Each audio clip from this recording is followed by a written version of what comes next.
إن الحمد لله نحمده ونستعينه ونستغفره ونعوذ بالله من شرور أنفسنا ومن سيئات أعمالنا من يهده الله فلا مضل له ومن يضلل فلا هادي له وأشهد أن لا إله إلا الله وحده لا شريك له وأشهد أن محمدا عبده ورسوله صلى الله عليه وسلم. يا أيها الذين آمنوا اتقوا الله حق تقاته ولا تموتن إلا وأنتم مسلمون. يا أيها الناس اتقوا ربكم الذي خلقكم من نفس واحدة وخلق منها زوجها وبث منهما رجالا كثيرا ونساء واتقوا الله الذي تساءلون به والأرحام إن الله كان عليكم رقيبا. يا أيها الذين آمنوا اتقوا الله وقولوا قولا سديدا يصلح لكم أعمالكم ويغفر لكم ذنوبكم ومن يطع الله ورسوله فقد فاز فوزا عظيما. أما بعد فإن خير الحديث كتاب الله وخير الهدي هدي محمد صلى الله عليه وسلم وشر الأمور محدثاتها وكل محدثة بدعة وكل بدعة ضلالة وكل ضلالة في النار. اللهم صل على محمد وعلى آل محمد كما صليت على إبراهيم وعلى آل إبراهيم إنك حميد مجيد. اللهم بارك على محمد وعلى آل محمد كما باركت على إبراهيم وعلى آل إبراهيم إنك حميد مجيد. أعوذ بالله من الشيطان الرجيم. يا أيها الذين آمنوا أطيعوا الله وأطيعوا الرسول أطيعوا الله وأطيعوا الرسول وأولي الأمر منكم فإن تنازعتم في شيء فردوه إلى الله والرسول إن كنتم تؤمنون بالله واليوم الآخر ذلك خير وأحسن تأويلا. اللہ تعالیٰ نے اطاعت، فرما برداری، حکم ماننا اور جس کو دین بنا دیا ہے وہ رسول اللہ صلی اللہ علیہ وسلم کی اطاعت، آپ کی فرما برداری اور آپ کا حکم ماننا ہے. رسول اللہ صلی اللہ علیہ وسلم کی اطاعت، فرما برداری، آپ کے الفاظ، آپ کے احکامات، آپ کا قول اور فعل، اس کے بعد کسی شخص کی یہ چیزیں دین نہیں بن سکتی. رسول اللہ صلی اللہ علیہ وسلم نے جس کا کہا کہ فلاں کا کہنا ماننا ہے وہ دین بن سکتا ہے. رسول اللہ صلی اللہ علیہ وسلم نے جس سے روک دیا فلاں کی بات نہیں ماننی وہ دین ہو سکتا ہے. نبی کریم صلی اللہ علیہ وسلم نے جس طرف چلا دیا اس طرف چلنا ہے وہ دین ہو سکتا ہے. اللہ کے نبی صلی اللہ علیہ وسلم نے جس طرف سے روک دیا اس سے رک جانا وہ دین ہو سکتا ہے. لیکن کوئی شخص اپنی عقل فہم کے اندر، اپنی سوچ کے اندر، اپنے علم کے اندر، اپنی صلاحیتوں کے اندر، اپنے تمام معاملات کے اندر وہ کتنا ہی بڑھ چڑھ کر کیوں نہ ہو، اس کی بات، اس کا قول، اس کا فعل، اس کے خیالات، اس کے نظریات، اس کے سارے اختیارات وہ کبھی بھی دین نہیں بن سکتے. نبی کریم صلی اللہ علیہ وسلم کی جماعت جو قرون اولا کہلاتی ہے کہ سب سے بہتر جماعت جو رسول اللہ صلی اللہ علیہ وسلم کے بعد آپ نے تیار کی تھی وہ صحابہ کرام کی جماعت، حتیٰ کہ اللہ کے نبی صلی اللہ علیہ وسلم کی اس جماعت کی بات، جو بات رسول اللہ صلی اللہ علیہ وسلم نے نہ کہی ہو، جو بات اللہ کے نبی صلی اللہ علیہ وسلم نے کی نہ ہو، جو بات رسول اللہ صلی اللہ علیہ وسلم کے سامنے ہوئی نہ ہو، جو بات اللہ کے نبی صلی اللہ علیہ وسلم کی صفات کے اندر شامل نہ ہو، وہ بات اس جماعت کی بھی دین نہیں بن سکتی۔ حتیٰ کہ رسول اللہ صلی اللہ علیہ وسلم کے سامنے جو کام اصحاب نے کیے ہیں، اللہ کے نبی صلی اللہ علیہ وسلم نے خاموشی اختیار کی، وہ دین ہے۔ رسول اللہ صلی اللہ علیہ وسلم نے جس کام کا ان کو حکم دیا انہوں نے وہ کیے ہیں، وہ دین ہے۔ رسول اللہ صلی اللہ علیہ وسلم کی جو صفات تھی جسمانی، اللہ کے نبی صلی اللہ علیہ وسلم کے بارے میں آیا ایسے تھے ایسے تھے، وہ دین ہے۔ رسول اللہ صلی اللہ علیہ وسلم نے جو کہا ہے اللہ کے نبی صلی اللہ علیہ وسلم کی وہ چیز دین ہے۔ رسول اللہ صلی اللہ علیہ وسلم نے جو خود کیا ہے وہ ساری چیزیں اللہ کے نبی صلی اللہ علیہ وسلم کا دین ہے۔ لیکن اس کے بعد آنے والا وہ فقاہت کے اندر کتنا بڑا امام ہی کیوں نہ ہو، وہ دنیا کا بہت بڑا مفکر اور مدبر ہی کیوں نہ ہو، لیکن رسول اللہ صلی اللہ علیہ وسلم کے مقابلے میں اس کی بات کوئی حیثیت نہیں رکھتی۔ کہا یا ایھا الذین آمنو، اے وہ لوگوں جو ایمان لائے ہو، اطیعوا اللہ، سب سے پہلی چیز جس کی وجہ سے تم مسلمان ہو سکتے ہو، ایمان کے اندر داخل ہو سکتے ہو، وہ اس اللہ سبحانہ و تعالیٰ کی اطاعت اور فرما برداری، اور اس کے بعد صرف اللہ کی اطاعت، صرف اللہ کی فرما برداری، یہ سمجھا جائے کہ اللہ کی بات ہی، اللہ کی اطاعت ہی دین ہے، اور رسول اللہ صلی اللہ علیہ وسلم کی بات کو نہ مانے، اللہ کے نبی صلی اللہ علیہ وسلم کی اطاعت نہ کرے، وہ بھی مسلمان مومن نہیں ہو سکتا۔ رسول اللہ صلی اللہ علیہ وسلم کی اطاعت بھی اللہ کی اطاعت کے ساتھ لازمی اور ضروری ہے۔ کیوں؟ یہ قرآن مجید، یہ عظیم کتاب جو ہم تک پہنچی ہے، اس کتاب کے اندر کیا کیا ہے، یہ کیسے پہنچی ہے، اور یہ کتاب واقعتاً اللہ کی طرف سے ہے یا نہیں ہے، یہ ہمیں کیسے معلوم ہو؟ اللہ تعالیٰ نے اس کتاب کو کس دل کے اوپر اتارا ہے، وہ دل کون سا دل ہے جس دل کے اندر بات اتری اور اس دل سے نکل کر پھر ہم تک پہنچی، وہ دل محمد الرسول اللہ صلی اللہ علیہ وسلم کا دل۔ اللہ نے قرآن مجید کے اندر کہا، روح امین نے علی قلبک، آپ کے دل کے اوپر، آپ کے دل کے اندر اس بات کو ڈالا تھا، تو دل کی بات تو تب بھی باہر آتی جب کوئی بتاتا ہے۔ وہی تو قرآن کی صورت میں محمد الرسول صلی اللہ علیہ وسلم کے دل پہ اتری تھی، ہمیں کیسے پتا چلا کہ یہ قرآن اللہ کی طرف سے آیا ہے؟ یہ اس محمد الرسول اللہ صلی اللہ علیہ وسلم نے، کائنات کے امام، تمام رسولوں کے امام، تمام انسانیت کے امام، اور وہ امانت دار رسول جس نے اللہ کی وحی کو بھی عین ہی اسی طرح ہم تک پہنچایا ہے۔ اگر ہم اللہ کے نبی کی بات کو چھوڑ دیں تو قرآن کو بھی چھوڑ دیا، قرآن کا ہم نے کیسے مان لیا کہ قرآن اللہ کی طرف سے؟ رسول اللہ صلی اللہ علیہ وسلم کی ذمہ داری اللہ نے لگائی، قرآن تو نازل ہو گیا، بتا دیا کہ یہ قرآن ہے، لیکن اس قرآن کی تشریح، اس کی وضاحت کون بتائے گا؟ کیا کوئی مفکر، کیا کوئی مدبر، کیا کوئی فقیہ، کیا کوئی امام، کوئی انسان نبی کے علاوہ قرآن کی تشریح کر سکتا ہے کہ قرآن یہ ہے، یا قرآن کے ان الفاظ کا یہ معنی ہے اور یہ مفہوم ہے؟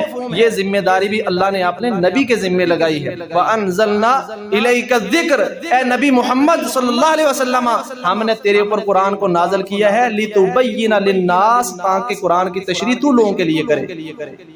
قرآن کی تشریح، نماز کیسے پڑھنی یہ کون بتائے گا؟ قرآن میں تو آ گیا ہے، محمد رسول صلی اللہ علیہ وسلم بتائیں گے۔ زکوٰۃ دینی ہے، قرآن میں ہے، کون بتائے گا کہ کیسے دینی ہے، کب دینی ہے، کتنی دینی ہے؟ یہ محمد رسول صلی اللہ علیہ وسلم بتائیں گے۔ آپس میں رشتہ داری، تعلقات، سارے معاملات یہ کیسے کرنے ہیں، کیسے نہیں کرنے، اس کی تشریح وضاحت قرآن نے تو حکم دے دیا نا۔ رشتہ داری آپس میں، اولو الارحام، رشتہ داریوں کا خیال رکھو، کیسے خیال رکھنا ہے یہ محمد رسول صلی اللہ علیہ وسلم وضاحت کریں گے۔ کاروبار، تجارت، اللہ نے حکم دیا ہے کہ تجارت کرو، کاروبار کرو، کیسے کرنے ہیں، کن اصولوں کے مطابق کرنے ہیں، اس کی تشریح کون کرے گا؟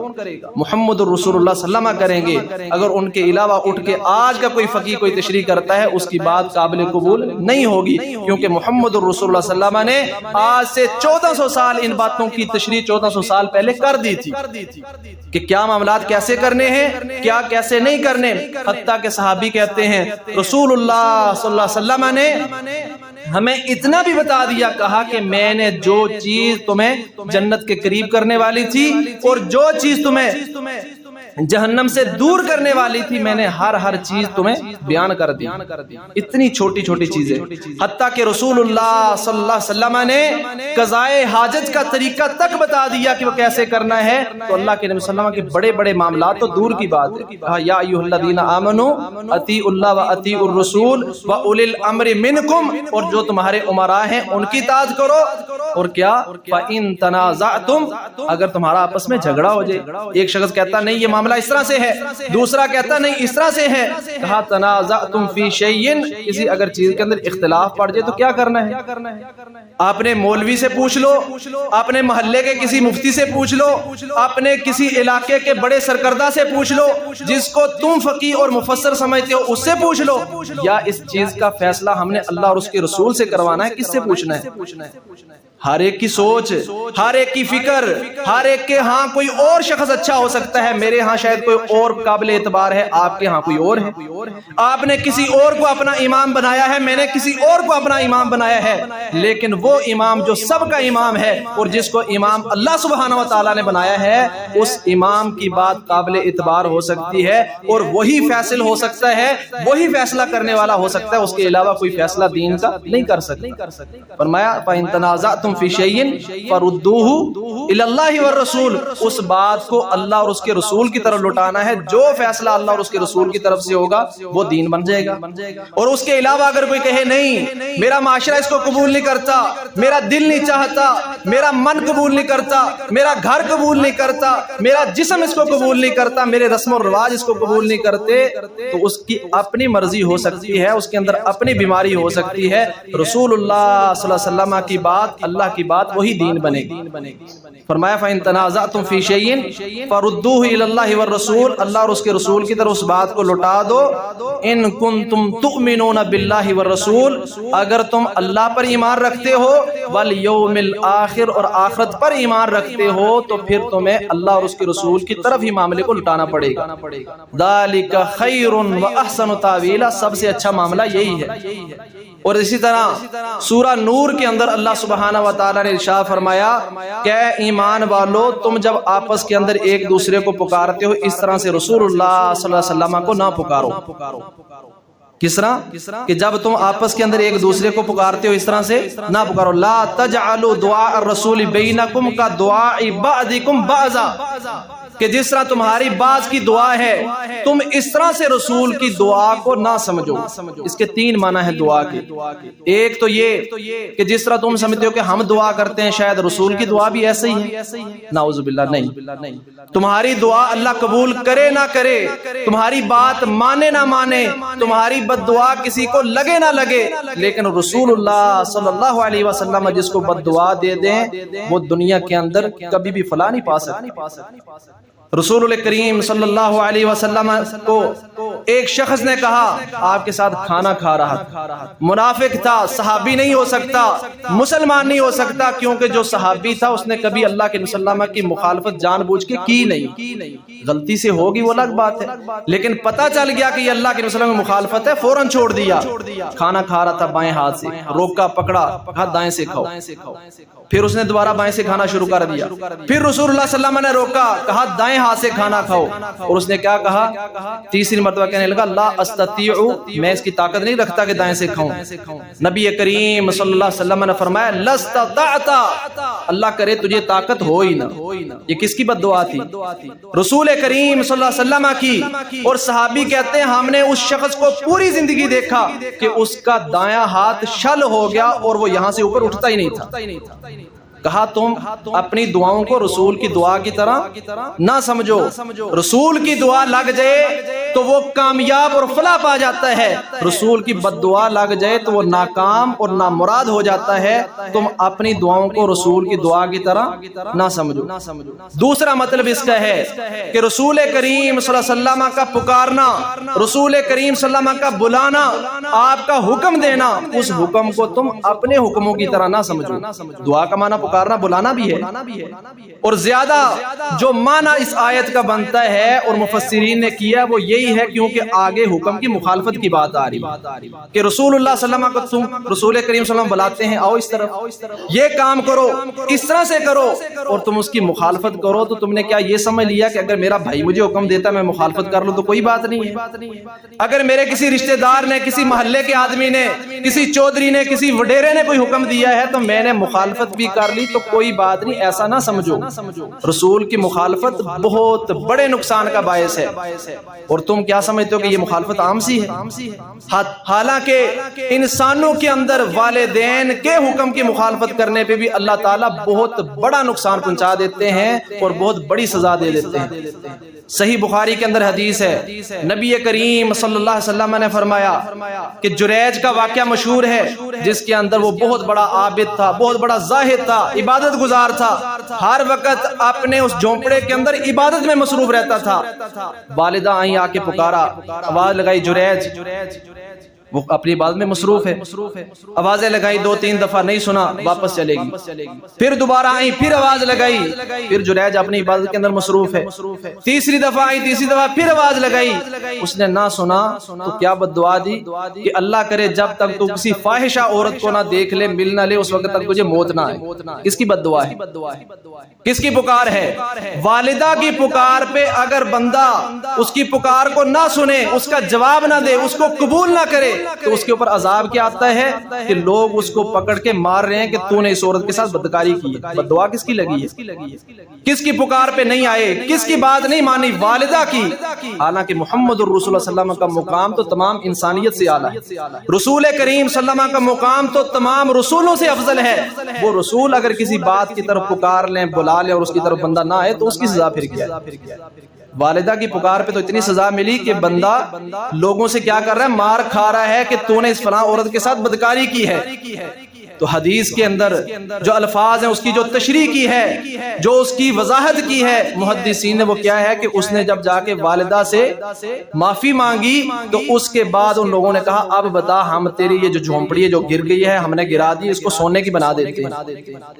اللہ اکبر. یہ انعام ہے عام انسان کی بات ماننے کا اور یہ نقصان ہے عام انسان جو رسول نہیں ہے جس کی بات دین نہیں ہو سکتی. ایک والدہ ہے اس کی نافرمانی کرنے پہ اتنی سزا اور اس سے معافی مانگنے پہ اتنا بڑا انعام. تو اگر مخالفت ہو رسول اللہ صلی اللہ علیہ وسلم کی بات نہ مانی جائے اللہ کے نبی کی اور وہ بھی کیوں میرا دل نہیں چاہتا میرا معاشرہ قبول نہیں کرتا میں یہ کر نہیں سکتا میری کچھ مجبوریاں ہیں میرے کچھ مسائل ہیں اس کی وجہ سے یہ ہمارے کچھ نظریات ہیں ہمارے کچھ خیالات ہیں اس کی وجہ سے وہ رسول اللہ صلی اللہ علیہ وسلم کی بات کو چھوڑ دے تو کیا اللہ کے نبی صلی اللہ علیہ وسلم کی بد دعا اور آپ کی پکار کی نافرمانی کرنے پہ سزا نہیں ملے گی؟ اللہ سبحانہ وتعالی نے آگے کیا فرمایا؟ اللہ اکبر کہ لا تجعلوا دعاء الرسول بعد بینکم کدعاء بعضکم بعضا قد یعلم اللہ الذین یتسللون منکم لواذا.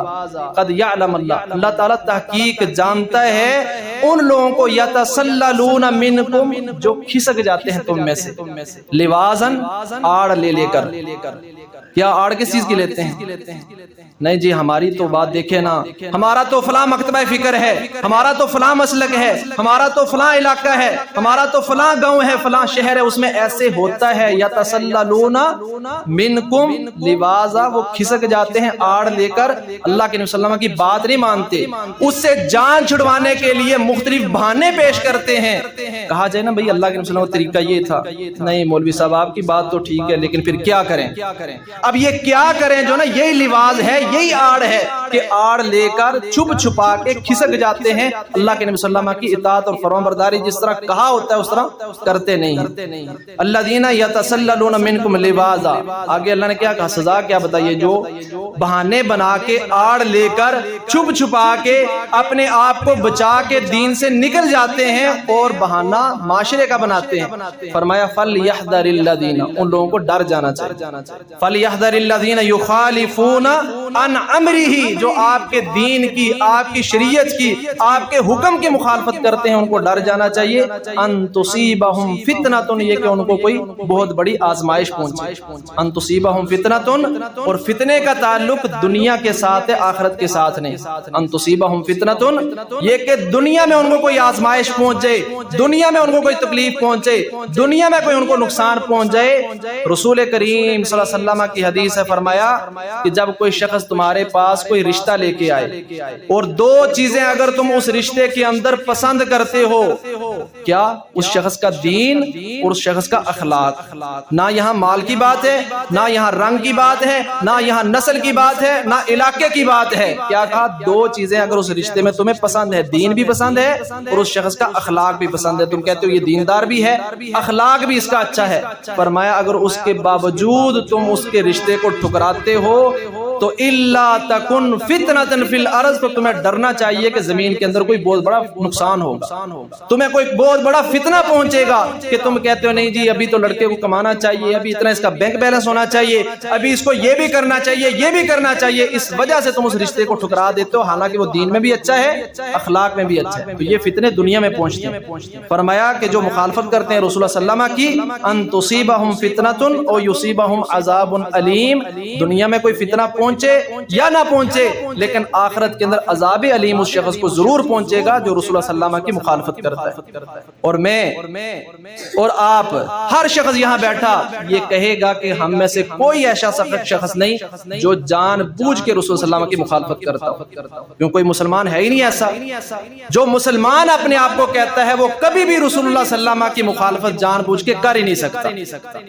میں کسی پہ فتویٰ لگاؤں تو وہ الگ بات ہے، آپ کسی پہ لگائیں تو وہ الگ بات ہے، لیکن مسلمان بھی کبھی رسول اللہ صلی اللہ علیہ وسلم کی مخالفت جان بوجھ کے نہیں کرتا۔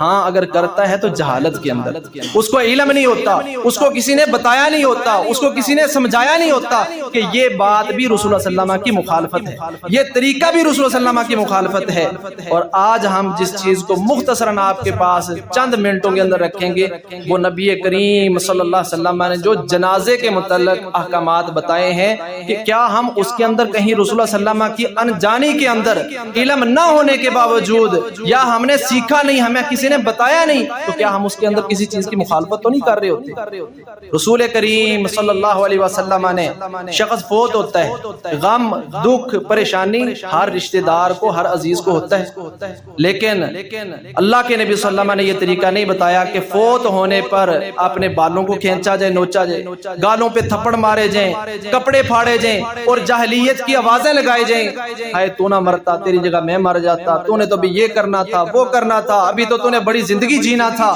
میری زندگی بھی تجھے لگ جاتی۔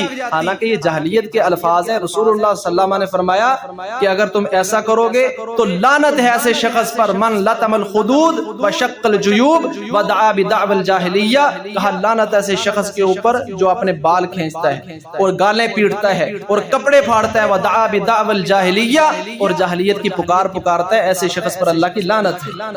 اب زندگی آپ کی اس کو کیسی لگ جائے؟ بھئی اللہ نے اس کی زندگی بنائی اتنی تھی، اس نے جینا ہی اتنا تھا، تو آپ کی زندگی اس کو کیسے لگ سکتی ہے؟ اور تو نے تو بھی دنیا میں یہ کرنا تھا، تو تجھ سے زیادہ پتہ اللہ کو تھا کہ اس نے دنیا میں کیا کیا کرنا تھا۔ یہ جاہلیت کی پکار ہے۔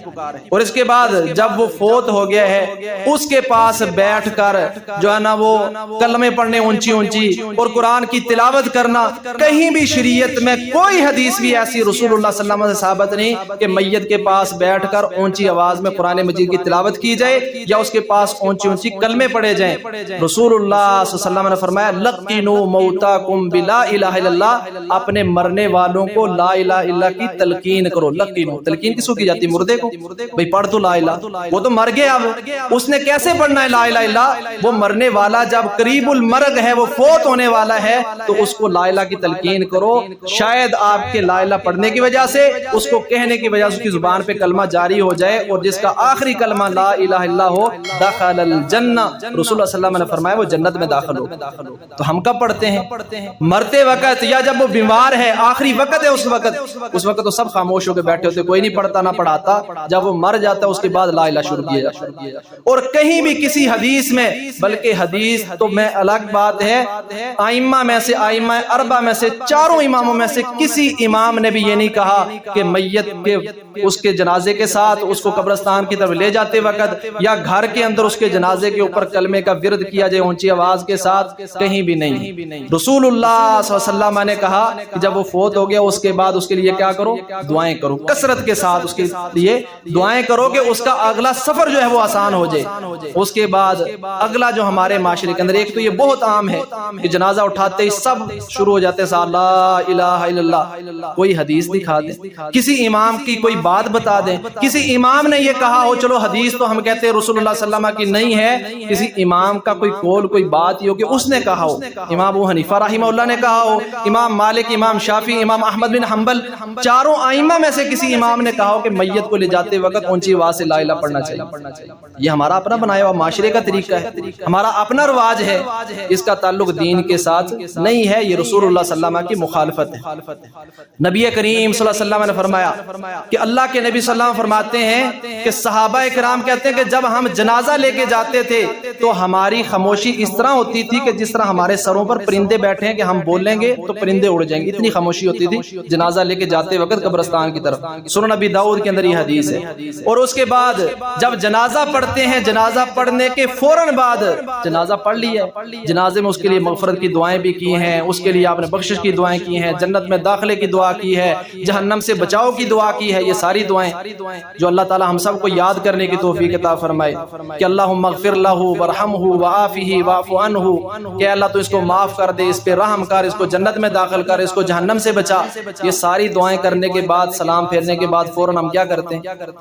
ادھر چارپائی کے اوپر دوبارہ پھر دعا شروع ہو جاتی ہے۔ یہ دعا کہاں سے آئی؟ کس نے بتایا ہے؟ نہ تو رسول اللہ صلی اللہ علیہ وسلم نے اس کا حکم دیا، نہ ہی کہیں فقہ کے اندر یہ موجود ہے، نہ ہی کسی امام نے کہا ہے۔ یہ دعا کا تعلق کہاں سے ہے؟ کہاں سے یہ شروع ہوئی اور کیسے ہمارے معاشرے کے اندر آ گئی؟ نبی صلی اللہ علیہ وسلم کا طریقہ یہ تھا کہ آپ صلی اللہ علیہ وسلم نے جو طریقہ بتایا، یہاں سے جنازے کو لے جائیں، جنازہ پڑھنے کے بعد قبرستان کے اندر قبر میں دفن کریں، اور دفن کرنے کے بعد قبر پر دعا رسول اللہ صلی اللہ علیہ وسلم سے ثابت ہے۔ یہ طریقہ ہے۔ بہت سے تفصیلی مسائل ہیں جنازے کے بارے میں، انشاءاللہ کہیں مفصل جو ہے نا یہ آپ کو بیان کریں گے خطبے کے اندر۔ اللہ تعالی ہمیں ان بدعات سے جن کا تعلق نہ دین کے ساتھ ہے، نہ رسول اللہ صلی اللہ علیہ وسلم کے احکامات کے ساتھ ہے، نہ شریعت کے ساتھ ہے، صرف ہمارے معاشرے کے بنائے ہوئے طریقے ہیں، اللہ ان سے بچنے کی توفیق عطا فرمائے اور خالصتاً رسول کریم صلی اللہ علیہ وسلم کے طریقے کے اوپر چلنے کی توفیق عطا فرمائے۔ وآخر دعوانا الحمدللہ رب العالمین۔